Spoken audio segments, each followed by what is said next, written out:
guys, ipaprank po natin si Tito. Lagi niya po akong pinaprank. Ito po yung asin. At yung tubig pa.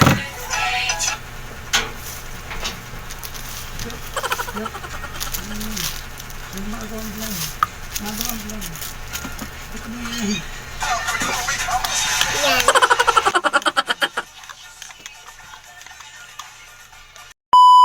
Toto!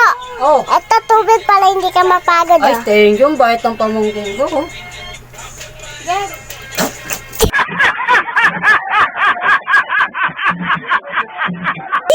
Ano nilagay mo? Ano? Sarap ng prank po kanina sa akin ha? Yan, prank ko. Pait no?